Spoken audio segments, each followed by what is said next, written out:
नमस्कार, बहुत स्वागत है आपका एबीपी गंगा में और मैं हूं आपके साथ आयुषी नेगी। तो दिवाली से पहले ही अयोध्या सज धज कर तैयार है। अयोध्या में दीपोत्सव की रौनक देखने लायक है। कल यहां दीपोत्सव मनाया जाएगा, लेकिन अयोध्या की जो छटा है वो दिन से पहले ही रंगीन है। हर ओर बस चमक की चमक है। लोग उस पल के इंतजार में हैं जब एक बार फिर से अयोध्या को देखने के लिए दुनिया की आंखें टिक जाएंगी। हम आपको अयोध्या की हर तस्वीर दिखाएंगे, आपको बताएंगे कहां कैसी तैयारी है। एबीपी गंगा की रिपोर्टर्स अलग अलग जगह पर मौजूद है और इतना ही नहीं, हम आपके लिए अयोध्या से ही हमारा खास बुलेटिन लेकर आए हैं और अयोध्या से सीधा लाइव जो रिपोर्ट्स है वो हम दिखाएंगे। अब आगे मेरी सहयोगी गुंजन। बहुत बहुत शुक्रिया आयुषी। बंदाऊ अवधपुरी अति पावन सरजू सरिकली कलुष निसावन। नमस्कार, मैं हूं आपके साथ गुंजन और इस वक्त सरयू घाट पर मैं मौजूद हूं और अयोध्या की अलौकिक छटा इस वक्त देखते ही बन रही है, क्योंकि दीपोत्सव की तैयारियां अपने अंतिम चरण में पहुंच चुकी हैं। इस वक्त आप मेरे पीछे सरयू घाट देख सकते हैं, जहां पर सुबह सुबह के वक्त में श्रद्धालु स्नान करने के लिए पहुंचते हैं। सरयू की अपने आप में मान्यता है कि यहाँ पर आपके पाप धुल जाते हैं। दीपोत्सव के लिए तो लोग आते ही हैं, लेकिन सरयू नदी की अपनी पौराणिक कथाओं में भी मान्यता है। इसके साथ साथ कलयुग में भी कहा जाता है कि जो सरयू में स्नान कर लेता है, श्री राम की सीधी कृपा उसके ऊपर होती है और इसीलिए यहाँ पर बड़ी संख्या में श्रद्धालु पहुँचते हैं, जो यहाँ पर स्नान करते हैं और उसके बाद दीपोत्सव का हिस्सा बनते हैं, हनुमानगढ़ी जाते हैं और रामलला के दर्शन करते हैं। मैं यहाँ पर एक एक तस्वीर आपको दिखाने की कोशिश करूंगी। देखिए, आप मेरे पीछे देख सकते हैं। यहाँ पर सबसे पहले, क्योंकि मान्यता है कि भगवान भोलेनाथ जो कि श्री राम के आराध्य थे, उनकी पूजा की जाती है और इसका पौराणिक कथाओं में भी इसकी मान्यता है। तो यहाँ पर शिव जी का अभिषेक सरयू के जल से ही किया जाता है और यहाँ दूर दूर से लोग आते हैं जो स्नान करते हैं। हालांकि जिस घाट पर मैं इस वक्त मौजूद हूँ वहाँ पर आप देख पाएंगे कि बहुत ज़्यादा संख्या नहीं है, क्योंकि ये जो रास्ता है ये वीवीआईपी मूवमेंट्स के लिए है। तो जो वीआईपी हैं सिर्फ वही आ सकते हैं। नवा घाट से होकर जो लोग हैं वो यहाँ पर आ गए हैं। और इसी बीच एक बड़ी खबर मैं आपको बता दूँ। बड़ी खबर यह है कि अयोध्या में तैयारियों को अंतिम रूप दिया जा रहा है। प्रधानमंत्री मोदी के आगमन से पहले यहाँ पर तैयारियां लगभग पूरी कर ली गई हैं। कार्यक्रम के लिए सीएम ने जरूरी निर्देश जारी कर दिए हैं। वीडियो कॉन्फ्रेंसिंग तैयारियों की समीक्षा मुख्यमंत्री लगातार कर रहे हैं, जानकारी ले रहे हैं। अधिकारी लगातार यहाँ पर बैठकें कर रहे हैं, क्योंकि दीपोत्सव को इस बार भव्य बनाना है। हर बार का जो लक्ष्य होता है उससे बड़ा लक्ष्य इस बार रखा गया है और प्रधानमंत्री का भी आगमन है, तो प्रोटोकॉल के लिहाज से भी तमाम तरीके की तैयारियां यहाँ पर की गई हैं। तो कार्यक्रम के लिए मुख्यमंत्री ने जरूरी दिशा निर्देश दिए हैं। कल अयोध्या में दीपोत्सव मनाया जाएगा। वीडियो कॉन्फ्रेंसिंग से लेकर तमाम तरीके की तैयारियां अधिकारियों के लेवल पर भी कर ली गई हैं। मुख्यमंत्री जरूरी दिशा निर्देश अधिकारियों को लगातार दे रहे हैं। और एक वक्त होता था जब दीपावली पर हमें लगता था कि पटाखे हम चलाएंगे, पटाखे फोड़ेंगे, तब हमारी दिवाली पूरी होगी। राम सिया की पूजा करेंगे, लक्ष्मी गणेश का पूजन करेंगे, तब दिवाली पूरी होगी। लेकिन अयोध्या में आके लगता है जैसे 14 साल का वनवास काट के श्री राम जब यहाँ पर पहुंचे थे, तो जिस तरीके से अयोध्या की जनता उस वक्त त्रेता युग में इंतजार कर रही होगी अपने राम का, बिल्कुल उसी तरीके से यहाँ पर इंतजार अयोध्या वासी आज भी करते हैं और इसी के लिए तैयारियां लगभग 1 महीने पहले से शुरू हो जाती हैं। तो यहाँ पर तमाम तरीके की तैयारियां हैं। अवधेश भी मेरे सहयोगी मेरे साथ जुड़े हुए हैं, उनके पास क्या है तस्वीरें, सीधे उन्हीं का रुख करेंगे, वो दिखाएंगे। अवधेश। बिल्कुल गुंजन, आपने सही कहा कि सरयू के तट पर जो अयोध्या बसी हुई है, आज भी त्रेता युग वाले ही भाव यहाँ पर देखने को मिलते हैं और आज भी लोग राम का इंतजार करते हैं। और देखिए, इस वक्त हम खड़े हैं उस जगह पर जहाँ पर प्रधानमंत्री पहुँचेंगे और ये है राम कथा पार्क। हम तस्वीर दिखा देते हैं। देखिए, दीपोत्सव 2022 और राम कथा पार्क की जो भव्यता है। देखिए, मंच पर 8 कुर्सियाँ लगा दी गई हैं। एक तो ये मुख्य मंच है, दूसरी तरफ ये एक मंच बनाया गया है। प्रधानमंत्री के आने के पहले ही बहुत सारे लोग आ जाएंगे, तो जब तक प्रधानमंत्री यहाँ नहीं पहुंचेंगे सांस्कृतिक कार्यक्रमों का सिलसिला भी चलेगा। अब हम दिखा देते हैं दर्शक दीर्घा की कि किस तरीके से, क्योंकि जो अयोध्या भर के और देश भर के जो संत हैं वो इस दर्शक दीर्घा में आगे बैठेंगे। और देखिए, प्रधानमंत्री के कटआउट्स भी लगा दिए गए हैं। कार्यक्रम यह है कि राम कथा पार्क प्रधानमंत्री पहुंचेंगे और राम कथा पार्क से ही मुख्य कार्यक्रम का आयोजन शुरू होना है, क्योंकि यहाँ पर पुष्पक विमान जो बगल में ही हेलीपैड बना हुआ है, वहाँ पर राम, लक्ष्मण और सीता का आगमन होगा। उसके बाद यहाँ इस राम रामकथा पार्क में लाया जाएगा मंच पे, और इसी मंच पर उनका स्वागत होगा। और सबसे महत्वपूर्ण बात है, हम आपको कार्यक्रम बता देते हैं कि 4:55 पर प्रधानमंत्री आएंगे तो रामलला के दर्शन करेंगे, 5:05 पर राम मंदिर निर्माण कार्य का अवलोकन करेंगे। और ये जो रामकथा पार्क है जहां पर हम खड़े हैं, देखिए ये तैयारियां भी चल रही है। यहाँ पर 5:40 पर पहुंच जाएंगे प्रधानमंत्री, राज्याभिषेक का कार्यक्रम होगा। और यहाँ पर ये जो कार्यक्रम है लगभग 5:40 से लेकर 6:25 का है, तो आधे घंटे का लगभग कार्यक्रम है। और उसके बाद फिर जाएंगे राम की पैड़ी, जहाँ पर इस वक्त गुंजन आप खड़ी हैं। तो देखिए ये पूरी तैयारियां शुरू हो गई हैं और जो कटआउट्स है वो बने हैं, सुरक्षा व्यवस्था के इंतजाम पूरे हो गए हैं। तो ये पूरी तैयारी है। और सबसे महत्वपूर्ण बात यह है कि पौराणिक रूप से जो भी अयोध्या के बारे में कहा गया था उन चीज़ों को चरितार्थ करने की कोशिश की जा रही है। एक हम जानकारी और दे दें, जो वीड़ा चौक बनाया गया है जिसको लता मंगेशकर चौक भी कहते हैं, तो कल जब रात को ट्रायल खत्म हो गया था उसके बाद जो लेजर शो था वहां पर लता मंगेशकर की तस्वीर भी नजर आ रही थी। तो यानी कि ये हम कह सकते हैं कि इस बार दीपोत्सव में भव्य तरीके से लता मंगेशकर को भी श्रद्धांजलि देने की एक तैयारी कह सकते हैं, क्योंकि जो लेजर शो खत्म हुआ, 12 शो खत्म हुए, उसके बाद डिस्प्ले में लता मंगेशकर की बड़ी तस्वीर नजर आ रही थी राम की पैड़ी पर। तो ये पूरी तैयारियां हैं। साधु संतों में बड़ा उत्साह है, क्योंकि 15 लाख दिए तो राम की पैड़ी पर जलेंगे, लेकिन 2 लाख जो दिए हैं वो मठों में भेजा जा रहा है, उनको मंदिरों में भेजा जा रहा है, घरों में भेजा जा रहा है। जो चौक चौराहे हैं, जो तालाब हैं, वहां पर वो दिए जलाए जाएंगे। 45,000 लीटर तेल का इस्तेमाल होगा, 22,000 वॉलेंटियर्स हैं, बहुत बड़ी तादाद है। और इसकी वजह से एक दिक्कत है, कल हमारी यहाँ के जिलाधिकारी से बात हुई तो उन्होंने कहा कि बहुत ज्यादा मूवमेंट है, वीआईपी प्रधानमंत्री आ रहे हैं, राम की पैड़ी में जो स्पेस है वो सीमित है, 32 घाटों पर 22,000 वॉलेंटियर्स होंगे। ऐसे में आम जनता जिस तरीके से बड़ी संख्या में राम की पैड़ी पहुंच पाती थी वो इस बार पहुंचना मुश्किल होगा। इसीलिए अयोध्या के कोने कोने में एलईडी स्क्रीन लगा दी गई है कि जो राम की पैड़ी ना पहुंच पाए उन्हें निराश होने की जरूरत नहीं है, वो अयोध्या के किसी भी कोने में खड़े होकर दर्शन कर सकते हैं। और ये पूरी तस्वीर है। गुंजन, एक बार फिर से आपके पास आते हैं। राम कथा पार्क की तस्वीर हमने दिखा दी, लेकिन सबसे भव्यता वहीं पर है जहां पर इस वक्त आप मौजूद हैं। वहीं पर प्रधानमंत्री आरती भी करेंगे, वहीं पर दीपोत्सव भी होगा। बिल्कुल बिल्कुल अवधेश, यहीं पर प्रधानमंत्री आएंगे राम कथा पार्क जहां पर आप मौजूद हैं। राज्याभिषेक वहां पर होगा, फिर यहां पर सरयू घाट पर सरयू आरती होगी, और इसके दाईं तरफ यानी कि मेरे दाईं तरफ राम की पैड़ी है जहां पर दियों को बिछा दिया गया है। तैयारियां लगभग पूरी कर ली गई हैं। लेकिन लता मंगेशकर चौक जिसका आप जिक्र कर रहे थे, उसी के सामने ही यानी कि वहीं पर पास में ही अलग अलग नाम से, रामायण के किरदारों के नाम से वहां पर द्वार बनाए गए हैं। और उन द्वारों को देखते ही लगता है जैसे ही आप अयोध्या में एंटर होते हैं, अंदर आते हैं, कि आप श्री राम की नगरी, जो त्रेता युग वाली राम की नगरी थी, आप उसमें पहुंच चुके हैं। चलिए देखते हैं। तो अयोध्या में इस वक्त जो रौनक है वो देखने लायक है। आप देखिए, इस वक्त हम लता मंगेशकर चौराहे पर हैं। थोड़े दिन पहले ही ये विशाल वीणा स्थापित की गई है, लेकिन ये खूबसूरती केवल इतनी ही नहीं है। यहाँ पर इतने द्वार बना दिए गए हैं श्रद्धालुओं के स्वागत में कि आप देखते रह जाएंगे। देखिए, ये एक द्वार जगमगा रहा है, और रामायण या रामचरितमानस के जितने भी किरदार हैं सभी के नाम से एक द्वार बनाए गए। और आप देखिए, द्वारों की श्रृंखला यहाँ पर नजर आ रही है।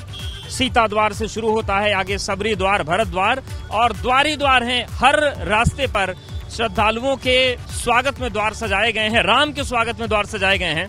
तो चलिए अब देखते हैं कि यहाँ पर द्वार कितने हैं और किस तरीके की तस्वीर देखने को मिल रही है। देखते हैं एक बार कितने द्वार इस वक्त अयोध्या में बनाए गए। ये हर किसी न किसी रामायण के पात्र का परिचय हमें देते हैं, और इसी तरीके से जब अयोध्या में आप एंट्री करते हैं तो द्वारों से सजा हुआ पूरा ये नगर सामने आता है। देखिए, एक और द्वार आ गया हमारे पास, और इस द्वार का नाम नहीं है, ये द्वार रंग बिरंगी रोशनी में जगमगाता है, तो ये एक अलग तस्वीर होती है रात के समय में। तो सीता द्वार हमारे पास से गुजर गया है, और अब अगले द्वार की बात करें तो देखिए, ये एक नया द्वार है और इसका नाम रखा गया है शबरी द्वार। तो शबरी द्वार है ये। इसके आगे हम बढ़ेंगे तो नए द्वार मिलेंगे, और ये श्रृंखला पूरी अयोध्या में एंट्री जब आप शहर में करते हैं तो वहां से देखने को मिलती है। हनुमान द्वार उधर देखने को मिल रहा है। एक और रंगीन द्वार है जो रात की रोशनी में जगमगाता है। ये राम कथा पार्किंग बगल में दिख रही है, और द्वारों की श्रृंखला लगातार चलती जा रही है। तो हर तरफ ये तस्वीरें हैं। इधर देखिए, मंदिर आपको नजर आ रहे हैं, मंदिरों का सिलसिला चल रहा है, और द्वारों का क्रम भी चल रहा है। और इन सब के बीच आप देखिए, जो प्रशासनिक तैयारियां हैं वो इस वक्त चली रही हैं। और एक नए द्वार के पास हम पहुंच रहे हैं और ये एक नया द्वार है, तो श्रद्धालुओं के लिए उनके स्वागत में कोई कमी न रह जाए, इसलिए उनका अभिनंदन इन द्वारों के जरिए किया गया है। साफ सफाई का ध्यान रखा जा रहा है। आप देखिए किस तरीके से तैयारियां हैं, बैरिकेटिंग है। और ये देखिए, ये जो मीडिया सेंटर है, यहाँ पर तमाम जो कार्यक्रम चल रहे हैं, रामकथा संग्रहालय भी यहीं पर है। ये बड़ी महत्वाकांक्षी योजना रही ताकि रामकथा का जो संग्रहण है वो लोग समझ पाएं। तो ये पूरी तस्वीर है और अयोध्या को हम थोड़ा जल्दी नापने के लिए इस बाइक पर बैठे। देखिए एक और द्वार हमारे सामने आ गया, तो ये भी है। ये रात में जो अयोध्या की रोशनी होती है, जो छटा होती है, इसमें 4 चांद लगा देता है। तो ये पूरी तस्वीर है। और देखिए ये जटायु द्वार दिख रहा है, तो एक और द्वार आपको नजर आया, जटायु द्वार। जटायु कितने महत्वपूर्ण किरदार थे वो आप सबको पता है। तो ऐसे ही रामायण के जो अलग अलग पात्र हैं उनके नाम से ये द्वार बनाए गए हैं। उन्हीं को हम भी देखने और जानने समझने की कोशिश कर रहे हैं। जितेंद्र के साथ अवधेश, एबीपी गंगा, अयोध्या। तो अयोध्या में दीपोत्सव की तैयारियों को अंतिम रूप दिया जा रहा है और किस तरीके की तैयारियां हैं उससे जुड़ी हुई आप 8 तस्वीरें अपनी टेलीविजन स्क्रीन पर इस वक्त देख सकते हैं। किस तरीके से यहां पर दियों को सजा दिया गया है, बिछा दिया गया है, वॉलंटियर्स ने क्या तैयारी की है, सुरक्षा के लिहाज से क्या इंतजाम है। इसके साथ साथ प्रधानमंत्री मोदी के आगमन से पहले किस तरीके की तैयारियां हैं वो आप देख सकते हैं। अलग अलग चौकों को, जो कि खास चौक है इस वक्त लता मंगेशकर चौक, वहां पर हर तरफ आपको पोस्टर बैनर नजर आएंगे, क्योंकि प्रधानमंत्री के आगमन से पहले, योगी आदित्यनाथ के आगमन से पहले, दीपोत्सव से पहले यहाँ बहुत पहले से तैयारियां शुरू हो जाती हैं। तो वो आप इन तस्वीरों के जरिए देख सकते हैं। इसके साथ साथ यहाँ पर सैंड आर्ट तैयार की गई है, जहाँ पर रेत में राम नजर आते हैं। कण कण में राम हमने जरूर सुना था, लेकिन रेत में राम है, यहाँ के पत्ते पत्ते में राम है। और राम को लेकर जो यहाँ के लोगों के मन में आस्था है वो देखते ही बनती है। इसके साथ साथ आप तस्वीरों के जरिए जो चौक की व्यवस्था है वो तो देख ही रहे हैं, लेकिन राम की पैड़ी पर किस तरीके की तैयारियां हैं वो भी आप इन तस्वीरों के जरिए देख सकते हैं। राम की पैड़ी पर जो दिए हैं उनको बिछा दिया गया है। तेल भरने का काम हालांकि कल शुरू किया जाएगा और करीब 45,000 लीटर तेल मंगाया गया है। 20,000 ऐसे वॉलंटियर्स हैं। इसके साथ साथ आपको बता दें 20,000 वॉलंटियर्स ऐसे हैं जिनको लगाया गया है और 2,000 शिक्षक हैं जिनकी गाइडेंस में वॉलंटियर्स अपना काम करेंगे। तो तैयारियां लगभग पूरी हो चुकी हैं। साथ ही साथ आपको बता दें इन तैयारियों के बीच रामकथा हेलीपैड पर सैंड आर्ट तैयार किया गया है। वो सैंड आर्ट कितना खूबसूरत है। राम पार्क मैदान पर जहां पर प्रधानमंत्री पहुंचेंगे वहां पहले किस तरीके की तैयारियां चल रही हैं वो तैयारियां भी आपको दिखाते हैं। अयोध्या में दीपोत्सव की तैयारियां अंतिम चरण में हैं और राम के स्वागत के लिए अयोध्या तैयार है। आप देखिए इस वक्त हम रामकथा पार्क में हैं और जो राम का पुष्पक विमान है, यानी कि आधुनिक समय में अगर हेलीकॉप्टर की हम बात करें तो इसी रामकथा पार्क में जो हेलीपैड बना है यहाँ पर भगवान राम उतरेंगे और यही इसी रास्ते से उन्हें लाया जाएगा। देखिए यहाँ पर भगवान राम की जो सैंड आर्ट है वो बनाई जा रही है और सैंड आर्ट में राम की जीवन से जुड़ी जितनी भी कथाएं हैं उनका चित्रण किया जा रहा है। तो यहाँ पर भगवान राम की प्रतिमा है। आप देखिए ये एक भव्य दरवाजा यहाँ पर बना दिया गया है और राम के आगमन की तैयारियां कितनी अच्छी हैं, खुशी कितनी है अयोध्या में वो देखिए कि यहाँ पर ढोल नगाड़े बज रहे हैं, बधाइयाँ गाई जा रही हैं और राम लक्ष्मण सीता की जो प्रतिकृति है वो नजर आ रही है। इसके साथ ही साथ जो सबसे भावुक दृश्य होता है भरत मिलाप का, जब आते हैं राम अयोध्या में तो भरत के साथ मिलाप होता है, राज्याभिषेक होता है। तो ये पूरी तस्वीर यहाँ पर देखने को मिलेगी सैंड आर्ट के जरिए और सामने ही जो हेलीकॉप्टर है उससे राम लक्ष्मण सीता आएंगे और उसके बाद मुख्यमंत्री योगी आदित्यनाथ इस तस्वीर दिखा रहे हैं हम आपको। इसके बारे में हम जानते भी बताएं कि कितने दिन से काम चल रहा है सैंड आर्ट पर आप? 4 दिन से ना, 4 दिन से काम चल रहा है हमारे। तो अयोध्या से ही है? नहीं, यहाँ वाराणसी से। तो कौन कौन सी राम की कथाएं आपने शामिल की हैं सैंड आर्ट? जब राम आए थे, राम के आने के बाद जितनी भी वो हुई थी वो सब है इसमें। जैसे वहाँ से वो पुष्पक विमान से आए थे, उसके बाद वहाँ पे यानी कि पुष्पक विमान बनना बाकी है। हाँ, वहाँ से अभी कुछ 2 या 3 बाकी हैं अभी। तो देखिए उधर पुष्पक विमान की तस्वीर अभी बननी बाकी है और यहाँ से हम दिखाते पूरा क्रम। देखिए जब राम अयोध्या में पहुंचे तो भरत मिलाप हुआ, राम और भरत आप गले मिले, राम लक्ष्मण सीता, अच्छा सरयू पूजन का है, राम लक्ष्मण सीता पहुंचे तो सरयू पूजन हुआ। देखिए ये आपको नाव दिख रही है और उसके बाद किस तरीके से बधाइयां गाई गई और किस तरीके से पूरे अयोध्या में खुशी की लहर दौड़ी, ये पूरी तस्वीर है। तो राम के एक एक जीवन के चरित्र को अलग अलग तरीके से जीवंत किया जा रहा है। कहीं पर झांकियां हैं, कहीं पर सैंड आर्ट है और कहीं पर मंच सजा है जहां पर भव्य राज्याभिषेक होना है। जितेंद्र साधव, एबीपी गंगा, अयोध्या। तो रामकथा पार्क पर किस तरीके की तैयारियां की गई हैं, सैंड आर्ट तैयार किया गया है और श्री राम के जीवन से जुड़े प्रसंगों को वहां पर दिखाया गया है, वो आपने देखा। सरयू से ये लाइव बुलेटिन लगातार जारी रहेगी। बड़ी खबर आपको बता दें, लखनऊ से है। आज राजधानी में बसपा की बड़ी बैठक होने वाली है। बसपा सुप्रीमो मायावती ने आज ये अहम बैठक बुलाई है। बैठक में राष्ट्रीय और प्रदेश पदाधिकारियों को बुलाया गया है। सभी मंडल के मुख्य जोन इंचार्ज बुलाए गए हैं। निकाय चुनाव को लेकर रणनीति बसपा की तरफ से तैयार की जाएगी। इमरान मसूद को कोऑर्डिनेटर बना दिया गया है और आपको बता दें कि हाल ही में इमरान मसूद ने बसपा ज्वाइन की है। बसपा सपा की मुस्लिम वोट बैंक में सेंधमारी में जुटी हुई है। ये बड़ी खबर फिलहाल मिल रही है। आज राजधानी में बसपा की ये बड़ी बैठक होने वाली है और शैलेश अरोड़ा इस खबर पर और ज्यादा जानकारी के लिए इस वक्त सीधा लाइव हमारे साथ जुड़े हुए हैं। शैलेश, आज महामंथन होने वाला है लखनऊ में बसपा का, क्या आधार रखा गया है, क्या रणनीति बनाई जाएगी बसपा की तरफ से? देखिए, निश्चित रूप से आज की जो बैठक है वो बहुत ही अहम है और बहुत बड़ी भी है। लगभग 1000 लोगों के पहुंचने की यहाँ पर बात कही जा रही है। कुछ लोगों से जब हमारी बात हुई और इस समय हम बसपा कार्यालय के बाहर मौजूद हैं, बैठक होगी 11 बजे बैठक का वक्त निर्धारित किया गया है, लेकिन अभी से यहाँ पर जो पदाधिकारी हैं प्रदेश भर से, उनके पहुँचने का सिलसिला शुरू हो चुका है। अगर बात करें तो देखिए, इसमें क्योंकि प्रदेश स्तरीय ये पूरा एक सम्मेलन है, तो इसमें प्रदेश अध्यक्ष रहेंगे, जो सेक्टर प्रभारी हैं, सह प्रभारी हैं, जो जोनल कोऑर्डिनेटर्स हैं, जो विधानसभा के अध्यक्ष बनाए गए हैं पार्टी की तरफ से, वो है। इन सभी लोगों को यहाँ पर आज बुलाया गया है, जो मंथन करेंगे निकाय चुनाव को लेकर भी। इमरान मसूद हाल ही में पार्टी में शामिल हुए, उन्हें कोऑर्डिनेटर बनाया गया, वो भी यहाँ पर मौजूद रहेंगे और कहीं ना कहीं आगे जो निकाय चुनाव है, जो 2024 का चुनाव है, इसको लेकर ये सारा मंथन यहाँ पर होगा। और देखिए, तमाम बिल्कुल कहीं ना कहीं शैलेश, जिस तरीके से पिछले गए चुनावों में बसपा का हाल रहा है, उसे सुधारने की कोशिश की जाएगी और इसलिए बड़ी बैठक फिलहाल आज होने वाली है। बहुत धन्यवाद आपका तमाम जानकारी के लिए। तो लखनऊ में बसपा का महामंथन है, क्या महत्वपूर्ण बातें हैं ये भी आपको बता देते हैं। सुप्रीमो मायावती ने यह अहम बैठक बुलाई है। राष्ट्रीय प्रदेश पदाधिकारियों को तलब किया गया है। इसी के साथ सभी मंडलों के जोन इंचार्ज भी बुलाए गए हैं।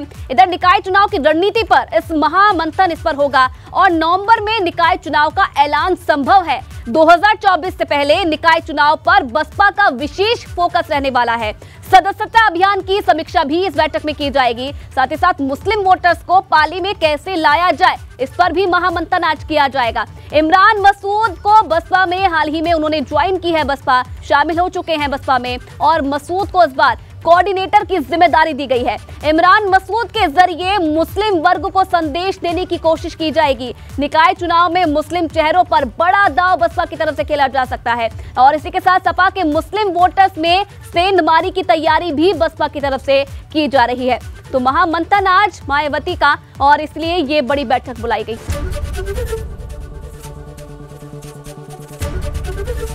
एबीपी गंगा, खबर आपकी, जुबान आपकी।